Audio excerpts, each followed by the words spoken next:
অসমত প্ৰতি বছৰে বানপানী হোৱাটো এক বাৰ্ষিক দুৰ্যোগত পৰিণত হৈছে। কিন্তু প্ৰতি বছৰে হোৱা এই বানপানীত প্ৰকৃতিৰ লগতে মানুহৰ অৰিহণাও আছে। প্ৰাকৃতিক কাৰণ ক'বলৈ গ'লে তিব্বতৰ দৰে ওখ ঠাইৰ পৰা ব্ৰহ্মপুত্ৰ নদী যেতিয়া অসমত প্ৰৱেশ কৰে, ই লগত বহুতো পাথৰ, মাটি কঢ়িয়াই আনে, যাৰ ফলত ব্ৰহ্মপুত্ৰৰ পানী উফন্দি উঠে। ইয়াৰ লগতে ব্ৰহ্মপুত্ৰৰ উপনৈসমূহ আৰু অসমৰ আন সৰু ডাঙৰ উপনৈসমূহত বাৰিষা কালত হোৱা বৰষুণৰ বাবেও পানীৰ স্তৰ বৃদ্ধি পায় আৰু বানপানীৰ সৃষ্টি কৰে। তাৰ বাদে ব্ৰহ্মপুত্ৰ আৰু বৰাক নদীৰ লগতে ইয়াৰ উপনৈসমূহৰ আশে-পাশে পাৰৰ খহনীয়াও বানপানীৰ আন এটা কাৰণ।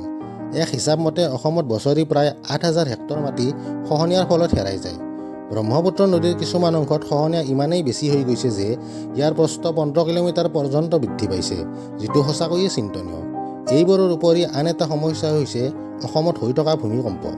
অসমৰ লগতে উত্তৰ-পূব অঞ্চলৰ আন কিছুমান অঞ্চলত সঘনাই ভূমিকম্প হোৱাৰ প্ৰৱণতা থাকে, যাৰ ফলত ভূমিস্খলন হয়। ভূমিস্খলন আৰু ভূমিকম্পই নদীবোৰত ধ্বংসাৱশেষ পঠিয়াই দিয়ে, যাৰ ফলত নদীৰ তলখন ওপৰলৈ উঠি যায়। এইবিলাক কাৰণৰ বাদে মানুহৰ হস্তক্ষেপৰ ফলতো বানপানীৰ সৃষ্টি হয়, যেনে নদীৰ পাৰ আৰু জলাশয় বেদখল, পানী নিষ্কাশনৰ অভাৱ, অপৰিকল্পিত নগৰ বৃদ্ধি, পাহাৰ কটা আৰু বনাঞ্চল ধ্বংস। যিবোৰ বান নিৰ্মাণ হৈ আছে, সেইবোৰে এই দুৰ্যোগবোৰ আৰু অধিক ভয়াৱহ কৰি তুলিছে। অসম চৰকাৰৰ তথ্য অনুসৰি ৰাজ্যখনৰ বানপ্ৰৱণ এলেকা ৩১ লাখ হেক্টৰ, অৰ্থাৎ ৰাজ্যখনৰ প্ৰায় ৪০% এলেকা বানপ্ৰৱণ আৰু দেশৰ ভিতৰত মুঠ বানপ্ৰৱণ এলেকাৰ ১০% ভাগ অসমতে আছে।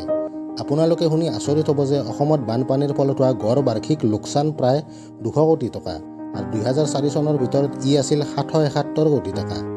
এই ভিডিঅ'টো ৰেকৰ্ড কৰি থকা সময়লৈকে অসমত এইবাৰ বানপানীত ৪৮ লাখ লোক সৰ্বশ্ৰান্ত হৈছে। এতিয়া কথা হ'ল ভৱিষ্যতে আৰু বানপানীৰ পৰা যাতে ইমান ক্ষয়ক্ষতি নহয়, সেই বিষয়ে আমি সকলোৱে উঠি পৰি লাগি সমাধান উলিয়াব লাগিব। নহ'লে অসমৰ কাৰণে বানপানী আৰু অধিক বিপদজনক হৈ পৰিব। বন্ধুসকল, এই ভিডিঅ'টো মই ইয়াতেই সমাপ্ত কৰিছোঁ। আকৌ লগ পাম আন এটি ভিডিঅ'ত।